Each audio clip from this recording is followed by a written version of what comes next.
Good morning to one and all children. Welcome to today's class. Now coming to activity number 1.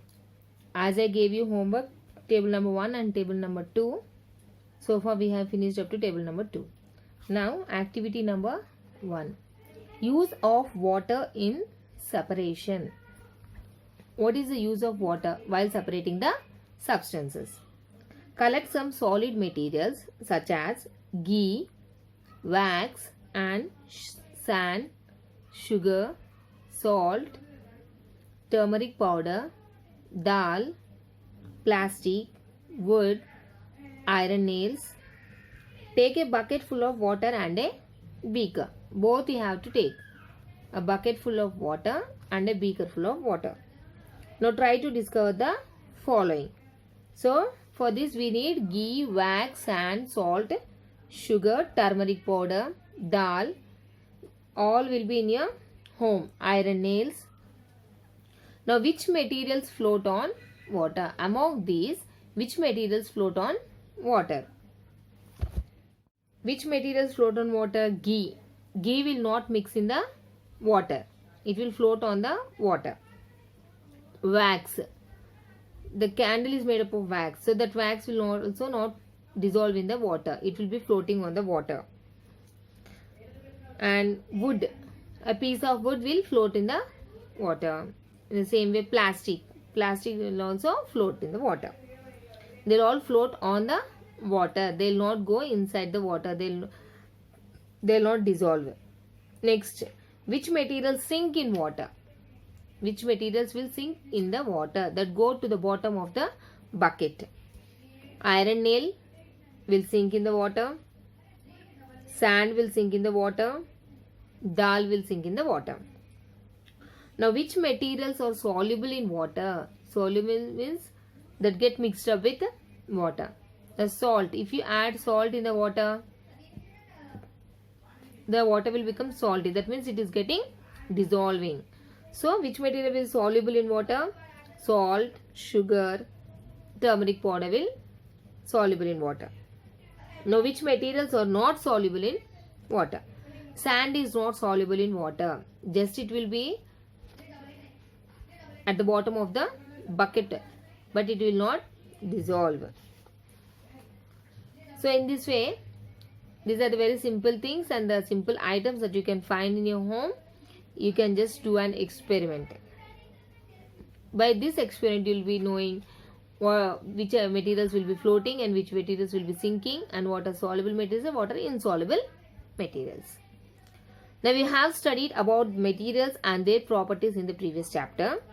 We make use of several properties of the material for separating the desired items from the mixture. You might have come across some situations where you have to separate some components from a mixture. Write down 2 examples of such situation. So in your daily life, you may come across the situation where you have to separate the substances from a mixture. Example, when your sister is playing at home, she needs a lot of toys. Then your mama will ask to clean up the floor. Then what will you do? You will separate the all components from the mixture and you will clean the floor. So in this way, you may come across several situations where you have to separate the components from a mixture. Now what do you separate the components? Where you able to separate each substance from the mixture? Are the methods used to separate the substances the same in all the above instances? Right? What are the properties of the substances that are used in separating them? So here for everything there is a particular method to separate the components from a mixture. So all the components from mixture are not having the same method to separate. Some may be hand picking. If you want to separate the toys, then what you will do, you will just pick up with your hand. So that is a separate method. So for this, we are in the brief we are going to learn about the methods of separation. So to separate the components from the mixture, there are different types of methods. Already we have studied that to separate the tea powder from the tea, we will use a strainer. So that is a different method, hand picking.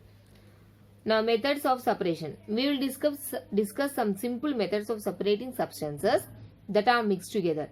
You may come across some of these methods being used and see in your day-to-day life. Now the methods that we are going to discuss, you can see in your daily life. But the thing is that you have to observe it. And you have to compare what you have listened in the video. Example, hand picking. Now we are going to learn about the hand picking. How stones were separated from pulses and rice. Yes, before cooking the food, your mother will pick up some small stones from the rice. Or any other dust particles are there in the rice. She'll separate the rice from those dust particles. She'll separate the rice from those stones. How? By picking the stones with the help of hand. This is called as hand picking. She'll remove all the stones. She'll remove all the dust particles by her hand. So this is called as hand picking. Stones are separated by hand picking from rice and pulse. Not only from the rice but also from the pulses. Before cooking the dal, pulses, papu. It may be tur dal, it may be moong dal, anything.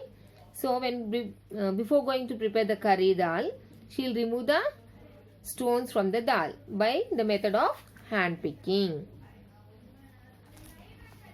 Can you separate salt from sand in this manner?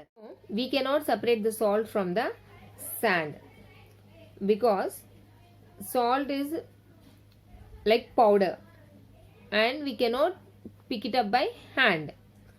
Now what difference in the properties of rice, pulses and stones help us in separating them by the above method? Then how are you able to do hand picking for the rice and stones? Because stones are solid, they are not liquids, they are not powders. And the color differentiation is there. Rice is in white color whereas stones will be in black color. So by looking at the color as well as the state, it is in solid state, so you can remove easily with the help of your hand. So here hand picking method is possible. Whereas salt from the sand cannot be possible by hand picking method. Sonu gave following example for hand picking method of separation. Some more examples for hand picking. Rotten fruits are removed from the fresh fruits. Yes, when vegetables or fruits are brought from the market, you'll keep it in a side. Then after 2 days, maybe 1 or 2 fruits will get rotten. So what your mothers or your parents will do?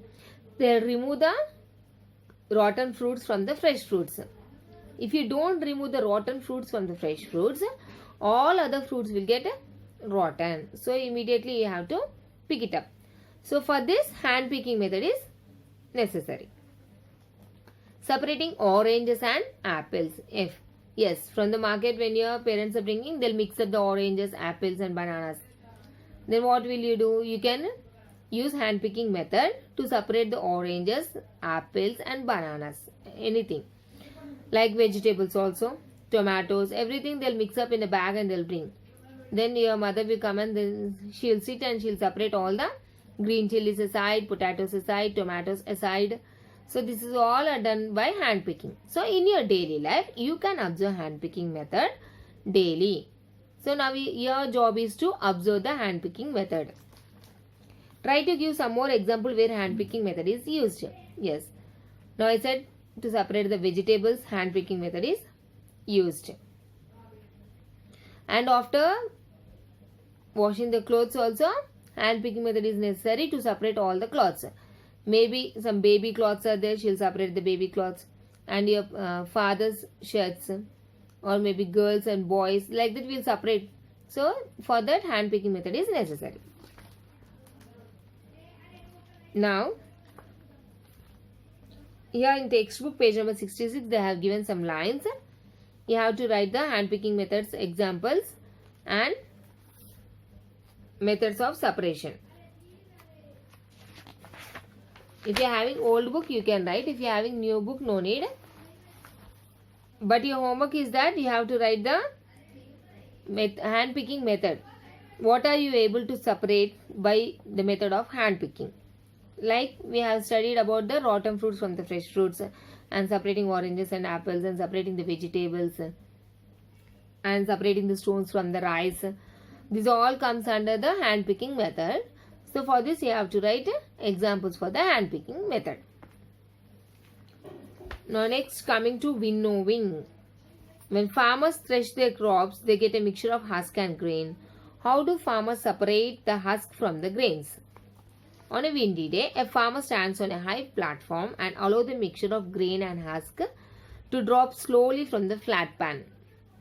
The wind carries the husk forward and the grains fall vertically down. A separate heap of grain is formed. So look at the picture, figure number 5. So what is the farmer is doing? After harvesting the crops, they'll take a flat pan. This is called as flat pan, where your mother used daily to clean the rice.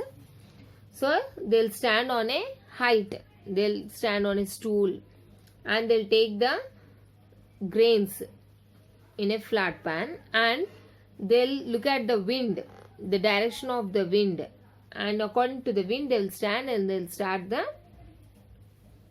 winnowing method. By this what happens? When they are standing on a height, they'll get the air properly. So with the help of that air and wind, the husk from the grains will fall aside and the grains will fall down.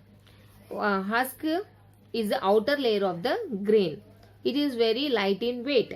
So the wind will carry away the husk and the grains fall down vertically. By this method, we are able to separate the grain and the husk. This, what property helped in separating the husk from the grain? Flat pan is helped. Husk is very light as compared to the grains and farmers use this property.